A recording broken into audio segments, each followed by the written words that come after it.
నమస్తే, welcome to NXT Zee News. ఈనాటి వార్తా విశేషాలు. ఏపీ అసెంబ్లీ బడ్జెట్ సమావేశాలు కొనసాగుతున్నాయి. ప్రశ్నోత్తరాల భాగంగా డీఎస్సీపై సభ్యులు అడిగిన పలు ప్రశ్నలకి మంత్రి నారా లోకేష్ సమాధానం ఇచ్చారు. తెలుగుదేశం ఆవిర్భావం తర్వాత 11 డీఎస్సీలు వేశారని, 1,50,000 మంది ఉపాధ్యాయ పోస్టులు భర్తీ చేశారని ఈ సందర్భంగా తెలిపారు. ఇందులో 9 డీఎస్సీలు చంద్రబాబు ముఖ్యమంత్రిగా ఉన్నప్పుడు వేసినవేనని అన్నారు. ప్రభుత్వం అధికారంలోకి వచ్చాక తొలి సంతకం మెగా డీఎస్సీపై పెట్టామని తెలిపారు. డీఎస్సీకి త్వరలోనే నోటిఫికేషన్ విడుదల చేసి 16,000 పైచిలుక పోస్టులు భర్తీ చేస్తామని సందర్భంగా ప్రకటించారు. సూపర్ 6 మేనిఫెస్టోలో తొలి హామీ 20 లక్షల ఉద్యోగాలని చెప్పారు. యుద్ధ ప్రాతిపదికన పెండింగ్ ఉపాధ్యాయ పోస్టులన్నింటినీ వచ్చే ఏడాది భర్తీ చేస్తామని ప్రశ్నోత్తరాల సందర్భంగా మంత్రి లోకేష్ సమాధానం చెప్పారు. ఆయుర్వేదం తర్వాత 11 డిఎస్సీలు ఏర్పాటు చేసి 1,50,000 మంది ఉపాధ్యాయుల పోస్టులు భర్తీ చేస్తాం జరిగింది అధ్యక్ష. నాకన్నా మీకే బాగా తెలుస్తుంది. దాంట్లో అధ్యక్ష 9 డిఎస్సీలు చంద్రబాబు నాయుడు గారు గౌరవ ముఖ్యమంత్రి గారు నాయకత్వంలో కూడా జరిగింది అధ్యక్ష. ఈ ప్రభుత్వం అధికారంలోకి వచ్చిన తర్వాత తొలి సంతకం మెగా డిఎస్సీ మీద పెడతాం జరిగింది అధ్యక్ష. దాంట్లో కూడా అభ్యర్థులందరూ నాకు నా నంబర్ దాదాపు రాష్ట్రం అంతా తెలిసిపోయింది. సో అందరూ నాకే డైరెక్ట్గా మెసేజ్లు పెడుతున్నారు.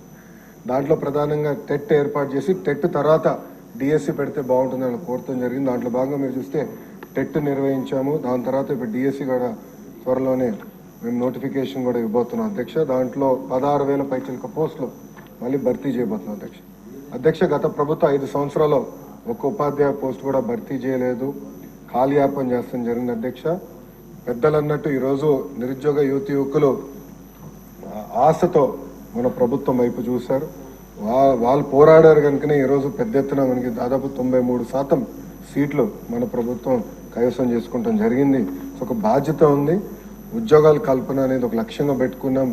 మన సూపర్ 6 మేనిఫెస్టోలో తొలి హామీ 5 సంవత్సరాలు 20 లక్షల ఉద్యోగాలు కల్పిస్తామని, దానికి ప్రత్యేకంగా గ్రూప్ ఆఫ్ మినిస్టర్స్ ఏర్పాటు చేసిన చైర్మన్గా కూడా గౌరవ ముఖ్యమంత్రి గారు నియమిస్తాం జరిగింది. ఒక వార్ ఫుటింగ్ బేసిస్ పైన ఉద్యోగాలు కల్పన ఒక లక్ష్యంగా పెట్టుకుని మన ప్రభుత్వం ముందరికెళ్తుందండి. ఈ సభాముఖంగా ఆంధ్ర రాష్ట్ర ప్రజలు కూడా నేను తెలుపుతున్నా అధ్యక్ష. రాజుగారు చెప్పినట్లు ప్రధానంగా ఏంటంటే ఇక్కడ 2-3 విషయాలు చెప్పారు. ఒకటి, ఎంతమందికి ఇంకా అంటే వేకెన్సీస్ ఎంతమందికి ఆర్డర్స్ అనేది ఇష్యూ చేసామనే దానిపైన ఒక డిస్కషన్ ఉంది అధ్యక్ష. గత ప్రభుత్వం నోటిఫై చేసిన వేకెన్సీస్ 4,534 అధ్యక్ష. దాంట్లో అపాయింట్మెంట్ ఆర్డర్స్ ఇప్పటికి ఇచ్చింది 3,939, అంటే ఒక 600 సుమారుగా ఒక 600 వేకెన్సీస్ ఉన్నాయి. గౌరవ సభ్యులు ఇంకెక్కువ ఉన్నాయన్నారు అధ్యక్ష. ఆ వివరాలు నేను తీసుకుని దాన్ని ఎట్లా టేకప్ చేయాలో చేస్తాం అధ్యక్ష. రెండోది వచ్చేగల పెద్దలు అన్నట్టు రిటైర్మెంట్ బెనిఫిట్స్ అనేది వాస్తవంగా ఎంటీఎస్కి ఉండదు. సో అది వర్తించదు అధ్యక్ష. ఇంకో పక్కన ఏంటంటే రిటైర్మెంట్ ఏజ్ వచ్చేగల ఎగ్జిస్టింగ్ ఎంటీఎస్ రూల్స్ అనేది 60 సంవత్సరాల నుండి ఉంది అధ్యక్ష. సో అది గౌరవ సభ్యులు కోరారు. అది నేను అధికారులతో చర్చించి మాకు గౌరవ ముఖ్యమంత్రి గారితో రివ్యూ మీటింగ్ అయినప్పుడు అది ఎట్లా టేకప్ చేయాలో అది కూడా డిస్కస్ చేస్తాను అధ్యక్ష. మీరు చూస్తే చాలా స్పష్టంగా నేను చెప్పదలుచుకుంది ఏంటంటే 1998 డిఎస్సీలో 22,542 పోస్టులు శాంక్షన్ అవుతే ఫిల్ అయింది 18,008 పోస్టులు, అంటే పెండింగ్ 4,534 పోస్టులు క్యారీ ఫార్వర్డ్.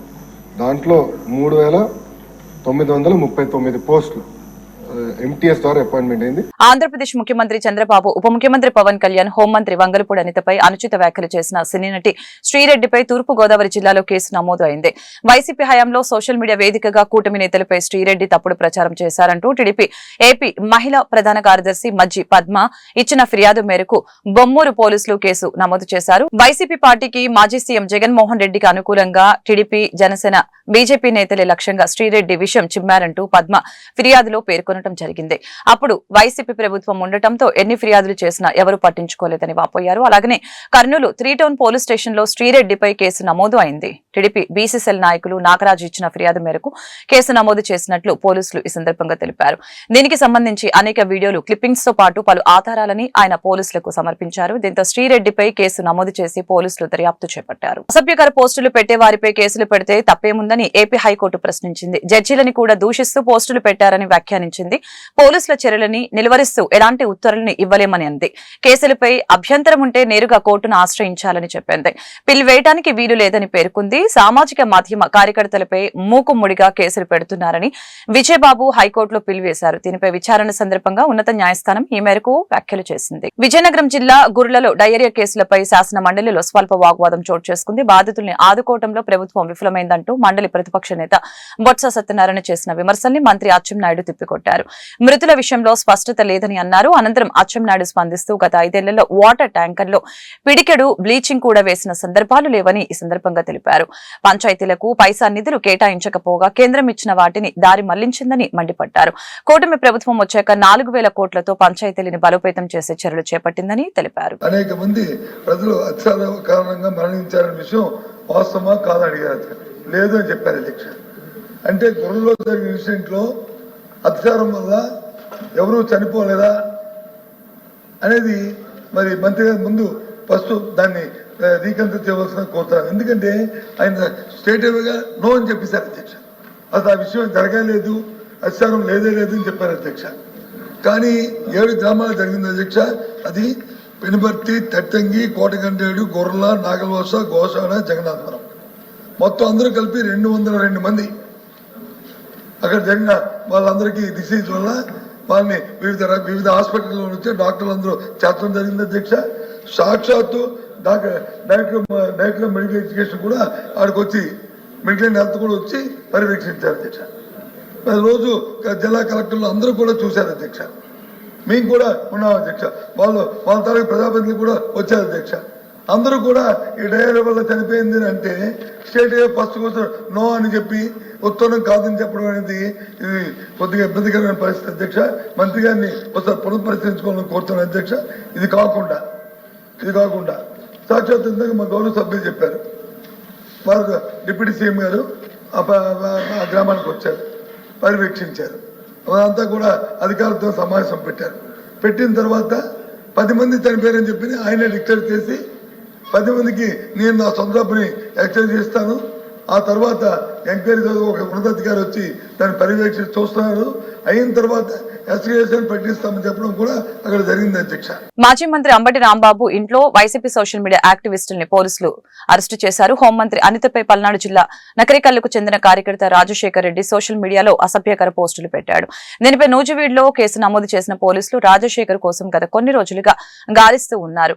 నకరికల్లో అతని ఇంటికి వెళ్లారు. ఈ క్రమంలో మంగళవారం అంబటి రాంబాబు స్పందిస్తూ రాజశేఖర్ తమ ఇంట్లోనే ఉన్నాడని, సంబంధిత ఆధారాలు ఉంటే అరెస్టు చేసుకోవచ్చని ఈ సందర్భంగా తెలియజేశారు.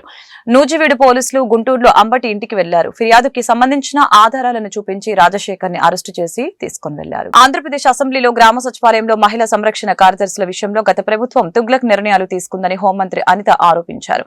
సలహాదారుల ఉచిత సలహాలతో కార్యదర్శుల జాబ్ చార్ట్ రూపొందించారని, దీనికోసం అప్పటి ప్రభుత్వం 2 సార్లు జీవోలు ఇచ్చిందని చెప్పారు. ప్రభుత్వంలో ఉన్న శాఖలు అన్నిటినీ కలిపి కార్యదర్శుల జాబ్ చార్ట్ రూపొందించారని ఈ సందర్భంగా తెలిపారు. గత ప్రభుత్వం నిర్ణయాలతో కార్యదర్శులు ఇబ్బందులు పడుతున్నారని హోంమంత్రి అనిత ఆరోపించారు. ఈ మేరకు అసెంబ్లీలో సభ్యులు అడిగిన ప్రశ్నకు జవాబిస్తూ గ్రామ సచివాలయంలో మహిళా సంరక్షణ కార్యదర్శుల జాబ్ చార్ట్ విషయంలో నెలకొన్న గందరగోళాన్ని తొలగించేందుకు ప్రయత్నిస్తున్నట్లు తెలిపారు. మహిళా సంరక్షణ కార్యదర్శుల్ని ఎలా వినియోగించుకోవాలనే విషయంపై ప్రభుత్వం చర్చలు జరుపుతుందని, ఆ తర్వాత వారికి తగిన బాధ్యతలు అప్పగిస్తామని హోంమంత్రి అనిత తెలిపారు. మహిళా సంరక్షణ కార్యదర్శుల కింద పనిచేసే పరిస్థితి ఉంది అధ్యక్ష. అందులో సుమారుగా 1189 ఆటోమేటిక్ ఇంకా ఖాళీలు ఉన్నాయి అధ్యక్ష. అయితే 13,815 మందికి అధ్యక్ష 2021కి వచ్చేసరికి మళ్ళీ జీవో నెంబర్ 60 ప్రకారం చేసుకుని వాళ్ళని ఒక మహిళా రక్షణ కార్యదర్శుల కింద వార్డు లేక గ్రామ మహిళా రక్షణ కార్యదర్శుల కింద మార్చి వాళ్ళకి ఒక సెపరేట్ జాబ్ చార్ట్ ఇచ్చారు అధ్యక్ష.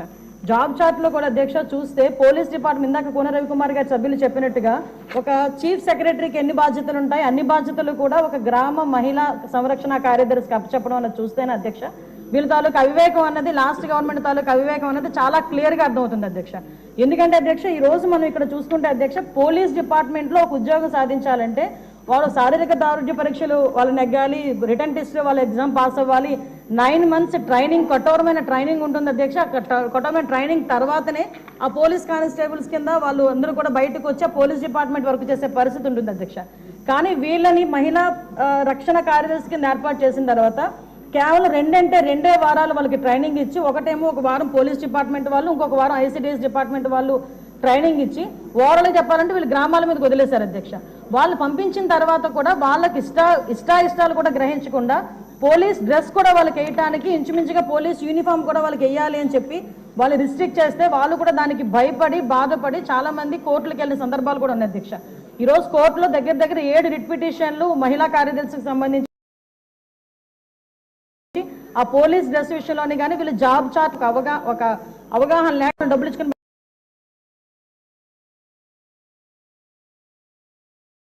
ఇచ్చుకుని పెట్టుకున్నాడు కదా. ఆ మేధావులందరూ కలిపి ఆల్రెడీ 12,000 మంది వీళ్ళు పనిచేస్తున్నారు కదా, వీళ్ళని మనం పోలీసుల కింద కన్వర్ట్ చేసేస్తే వాటిని తగ్గించి వచ్చని ఒక ఉచిత సలహా పడేశారు అధ్యక్ష. దానికి వెనకాతలు ఒక పోలీస్ డిపార్ట్మెంట్ మీద ఒక అవగాహన, పోలీస్ రిక్రూట్మెంట్ మీద ఒక అవగాహన, వాళ్ళ తాలూకా జాబ్ చార్ట్ మీద ఒక అవగాహన ఉండుంటే ఇలాంటి పని చేసి ఉండేవారు కాదు అధ్యక్ష. ఈ రోజు వీళ్ళ పరిస్థితి ఏమైపోయిందంటే వీళ్ళు వెళ్ళి రిపోర్ట్ చేయాల్సింది గ్రామ సెక్రటరీకి రిపోర్ట్ చేయాలి. వీళ్ళ అడ్మినిస్ట్రేటివ్ పవర్స్ ఎక్కడ ఉంటాయంటే పోలీస్ డిపార్ట్మెంట్ దగ్గర ఉంటాయి. వీళ్ళకి జీతం ఇచ్చేదేమో ఎంపీడీఓ, లీవ్ ఇచ్చేదేమో ఎంపీడీఓ, మళ్ళా తిరిగి ఒకవేళ ట్రాన్స్ఫర్ అవ్వాలంటే డిపార్ట్మెంట్ కలెక్టర్ దగ్గరికి వెళ్ళాలి అధ్యక్ష.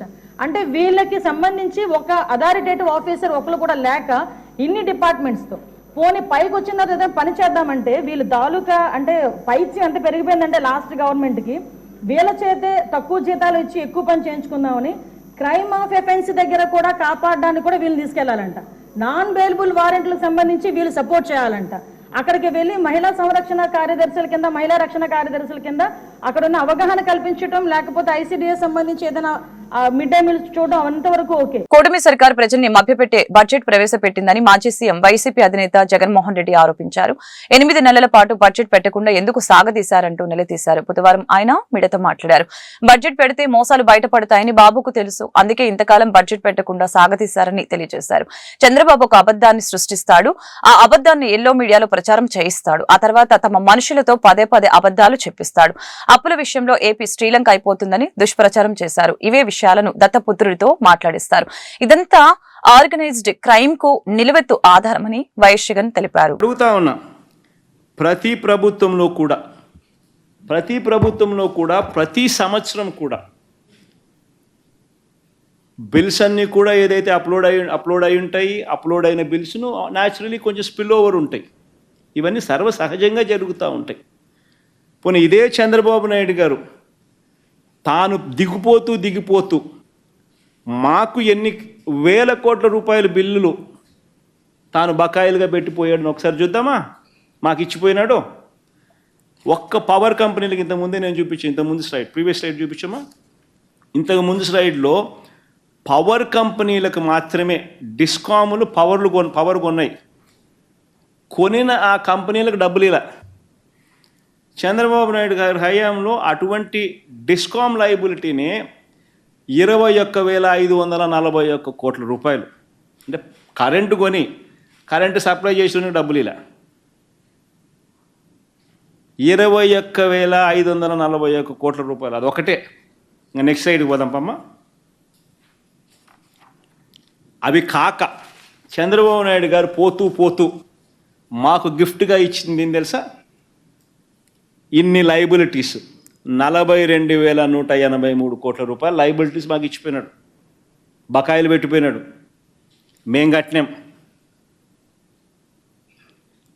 ఏ ఐటమ్స్లో తాను బకాయిలుగా పెట్టిపోయినాడని చూస్తే ఉపాధి హామీ బకాయిలు 2,340 కోట్లు. ఎన్ని చదివితే అన్నీ ఉంటాయి. ఉపాధి హామీ బకాయిలు 2,340 కోట్లు. ఉద్యోగులకు ఇవ్వాల్సిన 2 డిఏలు బకాయిలు పెట్టాడు. ఆరోగ్యశ్రీ బకాయిలు 680 కోట్లు. ఫీజు రీయింబర్స్మెంట్ బకాయిలు 2,800 కోట్లు. రైతులకు ధాన్యం సేకరణ బకాయిలు 960 కోట్లు. విత్తన బకాయిలు 384 కోట్లు. క్రాప్ ఇన్సూరెన్స్ బకాయిలు 500 కోట్లు. చివరకు పిల్లలకు మధ్యాహ్న భోజనం వండే ఆయాలకు కూడా బకాయిలు. పిల్లలకి ఇచ్చే కోడిగుడ్లు అమౌంట్ కూడా బకాయిలు. ఒకసారి గమనిస్తే చంద్రబాబు నాయుడు గారు బకాయిలు పెట్టినవన్నీ ఎక్కడెక్కడ ఏమేమి పెట్టినాడని చెప్పి ఒకసారి చూసుకుంటా పోతూ ఉంటే ఏకంగా 42,183 కోట్ల రూపాయలు చంద్రబాబు నాయుడు మాకు గిఫ్ట్గా బకాయిలు పెట్టి మాకు ఇచ్చిపోయినాడు. నేను ఎందుకు చెప్తా ఉన్నాను అని అంటే ఏ ప్రభుత్వంలో అయినా కూడా చంద్రబాబు నాయుడు గారు పెట్టినంత బకాయిలు బహుశా ఉండవేమో కానీ ఈ స్థాయిలో ఉండవు. ఎవరైనా కూడా ఈ స్థాయిలో బకాయిలు పెట్టరు. కానీ కొద్దో గొప్ప బకాయిలు అనేవి జనరల్గా స్పిల్ ఓవర్ ఉంటాయి. ఒక సంవత్సరం అయిపోయిన తర్వాత నెక్స్ట్ ఇయర్కి వచ్చేసరికి న్యాచురల్గానే అప్లోడ్ అయిన బిల్స్ కొన్ని స్పిల్ ఓవర్ అయ్యి కొన్ని బకాయిలు ఉండడం సర్వసహజం. ఇది మామూలుగానే జరుగుతూ ఉంటుంది, మామూలుగానే క్లియర్ అవుతా పోతూ ఉంటుంది. కానీ దీన్ని ఏదో చంద్రబాబు నాయుడు వక్రీకరించేందుకు పోలీసుల వ్యవస్థ గుంటూరు జిల్లాలో చాలా దారుణంగా ఉందని ఆంధ్రప్రదేశ్ బ్రాహ్మణ చైతన్య వేదిక అధ్యక్షులు సిరిపురం శ్రీధర్ అన్నారు. గుంటూరు బ్రాడీపేటలో గల ఆంధ్రప్రదేశ్ బ్రాహ్మణ చైతన్య వేదికలో ఏర్పాటు చేసిన మీడియా సమావేశంలో ఆయన పాల్గొని మాట్లాడారు. బోరుగడ్డ అనిల్ కుమార్ విషయంలో అరండల్పేట పోలీస్ స్టేషన్లో రాచమర్యాదలు చేస్తూ పోలీసులు దొరికిపోయారని అన్నారు. బోరుగడ్డ అనిల్ కుమార్ సంబంధించిన సీసీ ఫుటేజీలు ఎలా బయటకు వచ్చాయో డీజీపీనే సమాధానం చెప్పాలని అన్నారు. అరండల్పేట పోలీస్ స్టేషన్లో పనిచేస్తున్న బ్రిగుబండ్ల శేషు అనే టెక్నీషియన్ ని అరెస్టు చేయడం తప్పు అని తెలిపారు. బ్రాహ్మణ కులం కాబట్టే శేషును అరెస్టు చేశారని, అరుణ్ కుమార్ మరియు టీవీ5 రిపోర్టర్ ని ఎందుకు అరెస్టు చేయలేదని అన్నారు. 4 రోజులు అవుతున్న బ్రిగుబండ శేషు ఇప్పటివరకు ఎక్కడ ఉన్నాడో తెలియకపోవడం చాలా విచారకరమని అన్నారు. పోలీసు వ్యవస్థ పనితీరు గుంటూరు జిల్లాలో ఎలా ఉందంటే చాలా దారుణంగా అమాయకుల్ని వేధించే విధంగా చాలా దారుణమైన పరిస్థితుల్లో ఈ జిల్లా పోలీసు యంత్రాంగం పనిచేస్తుంది. దానికి మచ్చుకు ఉదాహరణ బోరుగడ్డ అనిల్ అంశమే. బోరుగడ్డ అనిల్ అంశంలో మొన్నటికి మొన్న చూస్తే గన్నవరం దగ్గర బిర్యానీలు తినిపిస్తూ సీసీ కెమెరా ఫుటేజీలో దొరికిపోయారు. గత 5-6 రోజుల క్రితం చూస్తే బోరుగడ్డ అనిల్కి స్వయంగా పోలీస్ స్టేషన్లో రాజమర్యాదలు చేస్తూ పోలీసులు దొరికిపోయారు. మళ్ళా వాళ్ళ మేనల్లుడిని పోలీస్ స్టేషన్లో మైనర్ బాలుడిని పిలిపించి మళ్ళా దొరికిపోయారు.